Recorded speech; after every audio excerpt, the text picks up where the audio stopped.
روزے کے مسائل ہیں، البتہ کچھ کلیات ہیں، سارے مسائل نہیں ہیں۔ کل واجب روزوں کے بارے میں بیان کیا کہ کون کون سے روزے انسان پہ واجب ہوتے ہیں، اور نیت روزے کے بارے میں بیان کیا۔ آج یوم الشک کا روزہ، اس بارے میں کیا حکم ہے، اور بعض افراد مختلف بہانوں سے روزہ نہیں رکھتے، ان بہانوں کی کیا حقیقت ہے اور شرعاً ان کی کیا حیثیت ہے۔ یہ ان دو عنوانات کے تحت چند مسئلے آپ کی خدمت میں بیان ہوں گے۔ اولاً روزہ یوم الشک۔ روزہ یوم الشک سے مراد شعبان کا آخری دن اور رمضان کا پہلا دن، اس بارے میں شک ہے۔ یوم الشک سے مراد وہ دن ہے کہ جس کے بارے میں نہیں معلوم کہ ماہ مبارک شعبان کا آخری دن ہے یا ماہ مبارک رمضان کا پہلا دن، یعنی رمضان مبارک کی پہلی معلوم نہیں ہوئی ہے۔ اب اس دن کو یوم الشک کہتے ہیں۔ اس دن رمضان المبارک کے روزے کی نیت سے روزہ رکھنا حرام ہے اور باطل ہے، جائز نہیں ہے، چونکہ رمضان ابھی تک ماہ مبارک رمضان کی پہلی ثابت نہیں ہوئی، تو اس دن آپ روزہ رمضان کی نیت سے رکھیں گے تو وہ حرام ہے، یہ حرام بھی اور باطل بھی۔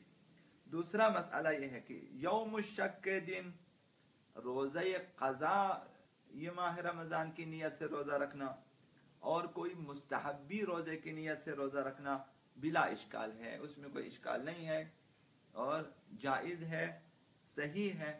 اب اگر دن کے وقت کسی بھی وجہ سے معلوم ہو جائے کہ آج رمضان مبارک کی پہلی تاریخ ہو چکی ہے تو وہیں پر ہی رمضان مبارک کے روزے کی نیت کریں گے اور اس کا روزہ اس دن صحیح ہے اور پہلا روزہ اس کا ہو جائے گا، چاہے آپ نے قضا کی نیت سے روزہ رکھا یا مستحب کی نیت سے روزہ رکھا۔ جیسے ہی آپ کو پتا چلے دن کے وقت کہ رمضان مبارک کی پہلی ہو چکی ہے تو اسی روزے کو آپ جو ہے کنورٹ کریں گے اسی ماہ مبارک رمضان کے روزے میں، جبکہ آپ صرف نیت کو چینج کریں روزہ خود بخود کنورٹ ہو جائے گا رمضان کے روزے میں۔ یہ دوسرا مسئلہ۔ تیسرا مسئلہ یہ ہے کہ یوم الشک کے ظہر کے بعد انسان کو پتا چلے، یوم الشک آپ نے روزہ نہیں رکھا، مثلا بعد الظہر پتا چلا کہ رمضان کی پہلی ہو چکی ہے اور اس وقت تک اگر کچھ نہ کھایا تھا نہ پیا تھا تو اول رمضان کی نیت سے روزہ رکھنا کافی نہیں ہے، انہیں رکھنا تو چاہیے، آپ رکھیں گے روزے کی نیت سے، لیکن کافی نہیں ہے۔ اب بعض فقہا کے نزدیک اس کی قضا بھی واجب ہے۔ بعد الظہر آپ نے روزہ رکھا اور بعد الظہر یعنی کچھ نہیں کھایا تھا آپ نے اور مبتل روزہ کوئی کام انجام نہیں دیا تھا، اب پتہ چلا بعد الظہر کہ رمضان کی پہلی ہو چکی ہے تو اب رمضان کی پہلی کی نیت سے روزہ رکھیں گے تو اس کی قضا بھی بعد میں بجا لائیں گے، یہ بعض فقہا کا فتویٰ ہے۔ یہ یوم الشک کے بارے میں۔ اب روزہ چونکہ معلوم ہے کہ سب پر واجب ہے، سب پر، جن میں بعض شرائط موجود، اولاً بالغ ہو، عاقل ہو، اچھے برے کی تمیز کرنے والا ہو، نفع نقصان کی تمیز کرنے والا ہو، عقل مند ہے، بالغ ہے، عاقل ہے اور روزہ رکھنے کی قدرت رکھتا ہو، ان پر واجب ہے کہ وہ روزہ رکھیں۔ مگر یہ کہ بعض افراد کے پاس عذر شرعی ہے کہ روزہ نہیں رکھ سکتے، مثلا بیمار ہے، بیماری کی وجہ سے روزہ نہیں رکھ سکتے، یا روزہ مضر ہے ان کے لیے، روزہ رکھیں تو بیمار ہو جائیں گے، اگر یہ لوگ روزہ رکھیں تو بیمار ہو جائیں گے، تو ایسے افراد کے لیے روزہ رکھنا جائز نہیں ہے، روزہ نہ رکھیں جو روزہ نہیں رکھ سکتے، عذر شرعی ہیں، لیکن حرمت، وعلیکم السلام، ماہ مبارک رمضان کی رعایت کرنا ان کے لیے لازم ہے، حرمت کا خیال رکھیں، کھلے عام نہ کھائیں، حتیٰ مسافر کے لیے جو واپس وطن پہنچے مثلا بعد الظہر تب بھی امساک ضروری ان کے لیے کہ شام تک روزے کو باطل کرنے والا کوئی کام نہ، اگرچہ روزے سے نہیں ہے، امساک ان کے لیے بھی ضروری ہے کہ روزہ نہیں رکھا، مثلا مسافر تھا، بعد ازظہر آپ پہنچ چکے مثلا اپنے وطن، اپنے شہر میں، تو اس دن آپ کا روزہ نہیں ہے، تو جب آپ کا روزہ نہیں ہے تو آپ کو امساک ضروری ہے۔ اسی طرح بعض لوگ جو کھانا روزہ نہیں رکھتے ماہ مبارک رمضان میں، تو ان کے لیے بھی ضروری ہے کہ وہ کم کھائیں اور رمضان کی حرمت کا خیال رکھیں، ضرورت سے زیادہ نہ کھائیں، ضرورت سے زیادہ نہ پئیں اور کھلے عام نہ کھائیں، حرمت رکھیں، ان کے لیے ضروری ہے۔ اب بعض لوگوں کے پاس بے اساس بہانے ہوتے ہیں کہ وہ روزہ نہ رکھیں، جن کی شرعاً کوئی حیثیت نہیں ہوتی، انہیں روزہ رکھنا چاہیے۔ ان بے اساس بہانوں میں سے چند ایک یہ ہیں، مثلا جس طرح ہمارے مثلا جوانوں میں ہے کہ آج کل مثلا ہمارا امتحان ہو رہا ہے، ہم اگر روزہ رکھیں گے سبق نہیں پڑھ سکیں گے، ہمارے نمبر کم آئے گا مثلا، تو امتحان کا بہانہ بے بنیاد ہے۔ امتحان کے بہانے سے انسان جو ہے دین سے، خدا سے دور نہ ہو جائیں کہ ہمارا پیپر ہو رہا ہے، ہمارا کام مثلا گرمیوں کے دکان میں، تو یہ اور اسی طرح سخت کام ہونا کہ ہمارے کام بہت سخت ہیں، گرمی ہے ہم روزہ نہیں رکھ سکتے، تو یہ بھی کام کی سختی بھی بہانہ نہیں ہے، کسی نہ کسی طرح سے اپنے لیے گنجائش نکالیں کہ وہ روزہ رکھیں۔ اسی طرح سے مثلا آج کل جو ہے کھیتی باڑی کے ایام ہیں، ہمیں کھیتی باڑی کرنی ہوتی ہے، کاشتکاری کرنی ہوتی ہے، زمینداری کرنی ہوتی ہے، لہٰذا ہم کھیتوں میں کیسے روزہ رکھیں؟ مثلا ہل چلانا ہوتا ہے، مثلا تھریشنگ کرنا ہوتا ہے، مثلا بہرحال شجرکاری کرنی ہوتی ہے، آبیاری کرنی ہوتی ہے، یہ بہانے بھی بے بنیاد ہیں، روزہ رکھنا چاہیے۔ اور اسی طرح سے سحری نہ کھانے کا بہانہ کہ آج ہم نے سحری نہیں جاگ سکے، روزہ نہیں رکھتے، یہ بھی عذر شرعی نہیں ہے۔ آپ روزہ رکھیں، دن کے وقت اگر آپ کی حالت غیر ہو جائے، اگر آپ بیمار ہو جائے تو آپ روزہ کھولیں، لیکن یہ بہانہ نہیں ہے کہ آپ دن بھر آرام سے کھائیں، چونکہ ہم نے سحری نہیں کھائی لہٰذا ناشتہ بھی کھائیں، دوپہر کھانا بھی کھائیں، 4 بجے کی چائے بھی پئیں، پھر رات کو روزہ داروں سے پہلے افطار کے دسترخوان پر بھی آ جائیں، جس طرح ہمارے بچے ہوتے ہیں، بچے پہلے 1 دفعہ ناشتہ کرتے ہیں، ابھی رمضان میں 2 دفعہ ناشتہ کرتے ہیں، ایک سحری میں ہمارے ساتھ کھاتے ہیں، صبح پھر اپنے ٹائم پہ ناشتہ کرتے ہیں، دوپہر کو کھانا بھی کھاتے ہیں، افطار میں بھی ہمارے ساتھ ہوتے ہیں، کھانے میں بھی ہمارے ساتھ ہوتے ہیں۔ بچوں کی عید ہوتی ہے رمضان میں، اچھے خاصے کھانے پورا مہینہ ان کے لیے تیار ہے، روزہ بھی نہیں، ماشاءاللہ سے کھاتے پیتے ہیں۔ بہرحال بچوں کو کھانا چاہیے۔ تو سحری نہ کھانے کا بہانہ بھی بے بنیاد ہے۔ اسی طرح کمزور ہونے کا بہانہ، حضرت آیت اللہ غالباً حضرت آیت اللہ عراقی سے فرمایا تھا کہ آپ کی نماز تھوڑی سی طولانی ہے، کمزور ضعیفوں کی جو رعایت کرنی چاہیے، کہا سب سے زیادہ ضعیف تمہیں خود ہوں، اب تم خود دیکھو مجھ سے زیادہ ضعیف ہے کوئی جماعت میں، جب میں اپنے لیے پڑھ رہا ہوں باقی سب پڑھ سکتے ہو، تو اس طرح بھی دیکھیں ابھی میں مثلا کمزور ہوں، ابھی میری طرح کوئی بھی کمزور، جب ہم روزہ رکھ سکتے ہیں باقی بھی روزہ رکھ سکتے ہیں، تو لہٰذا یہ کمزور ہونے کا مثلا، ورنہ بہت اچھا ہے کہ آپ کا ویٹ کم ہو جائے گا مبارک رمضان میں، تو کمزور ہونے کا بہانہ بھی بے بنیاد ہے۔ اگر آپ روزہ رکھیں، دیکھیں اگر واقعاً کمزوری اس حد تک کہ آپ کے لیے، آپ کی صحت کے لیے، آپ کی جان کے لیے، آپ کے جسم کے لیے خطرہ ہے تو کھولیں، لیکن اس بہانے سے کہ کمزور ہے آپ روزہ نہ رکھنا، یہ ٹھیک نہیں ہے۔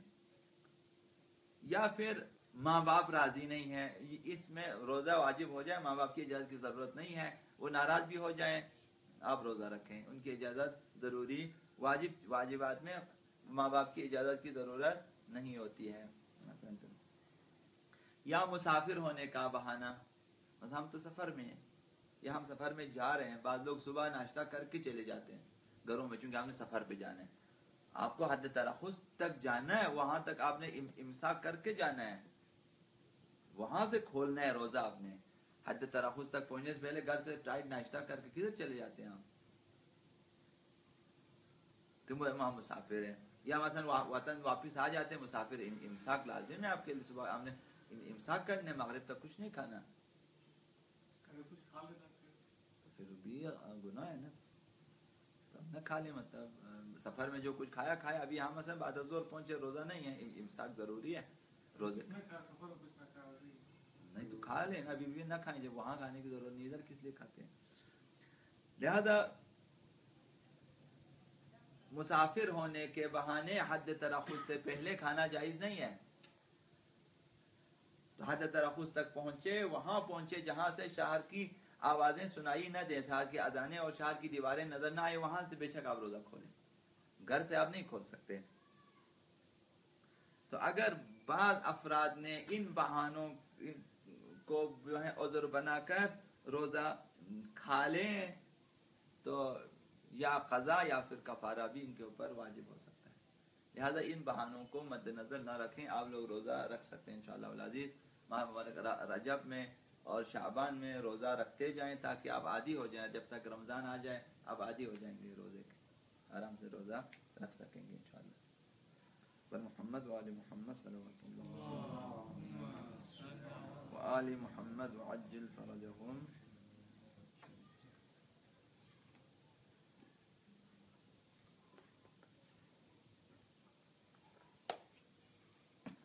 تو آتے ہیں علم اخلاق.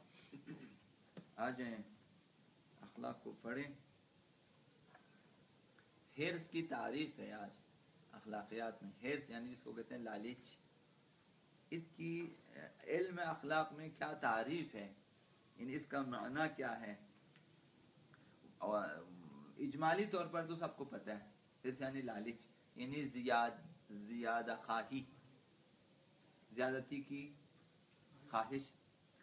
تو اجمالی طور پر سب کے لیے معلوم ہے حرص کا معنی. اگر غور کیا جائے حرص کے معنی میں تو نئے نکات بھی سامنے آ جاتے ہیں. مثلا علم لغت کے بڑے بڑے علماء نے جو ہیں اس سلسلے میں حرص کے معنی جو ہیں کئی اور معانی بھی لکھے ہیں. مفردات راغب جو کہ مستند لغت عرب ہے، تمام ہمارے مفسرین فقہاء وغیرہ جو ہیں اس لغت پہ اعتماد کرتے ہیں اور اس سے حوالہ دے دیتے ہیں. وہ کہتے ہیں راغب اصفہانی ہے. اس وجہ مفردات راغب یعنی راغب کی ڈکشنری عربی، قرآنی ڈکشنری البتہ. راغب اصفہانی اپنی کتاب مفردات میں کہتے ہیں کہ حرص کسی چیز کے بارے میں شدید رجحان اور کشش کو کہتے ہیں. کسی چیز کے بارے میں شدید رجحان، شدید لگاؤ اور کشش ہے اس بارے میں. اور اصل میں یہ حرص کپڑا دھوتے وقت کسی چیز سے کوٹنے کو کہتے ہیں. آپ نے شاید دیکھا ہوگا کہ بعض لوگ کپڑے دھوتے ہیں جو خصوصاً دیہاتوں میں نہر کے کنارے، پھر وہاں کپڑے کو کوٹنے کے لیے خاص لکڑی کا جو ہے بلہ نما ایک چیز ہوتی ہے، اس سے کوٹتے ہیں. کیونکہ وہاں مثلا مٹی زیادہ ہے، میل زیادہ ہے، تو وہاں عام واشنگ مشین کے یہ چیزیں ہوتی نہیں ہیں، تو آرام سے نہیں دھلتے. پانی مثلا ٹھنڈا ہوتا ہے تو کوٹتے ہیں. تو راغب نے کہا کہ یہ کپڑا کوٹ جو ہے کپڑا دھوتے وقت کسی چیز سے کوٹنے کو کہتے ہیں. یا پتھر سے کوٹتے ہیں جس کے پاس وہ بلہ نہیں ہے، یا جس کے پاس لکڑی کا بلہ نما ہے اس سے کوٹتے ہیں. اس کو حرص کہتے ہیں، کوٹنا، کپڑے کو دھوتے وقت کوٹنا. حضرت آقا امیر المؤمنین علی علیہ الصلوۃ والسلام انہوں نے خوبصورت جملے میں حرص کی تعریف کی. انہوں نے فرمایا ہوا طلب القلیل باضاعۃ الکثیر. حرص یہ ہے کہ انسان زیادہ چیز کو ضائع کر کے تھوڑی حاصل کرے، کم حاصل کرے، زیادہ کو خراب کرے، تھوڑے کو حاصل کرے. طلب القلیل. علماء اخلاق نے حرص کو قوہ شہویہ سے تعلق رکھنے والے رذائل اخلاقی میں شمار کیا. حرص کا تعلق قوہ شہویہ سے ہے. قوہ شہویہ ہمارے یہاں تو صرف جنسی قوت کو کہتے ہیں، نہ تمام جو انسان کی خواہشات سے مروز کہتے ہیں شہوت. شہوت یعنی خواہش، شہوت یعنی خواہش، انسان جو جن کو طلب کرتے ہیں. تو شہوت زبانی ہے، ذائقی ہے، مثلا نگاہوں کی شہوت ہے، مثلا تمام خواہشیں انسان کی ہوتی ہیں. تو لہذا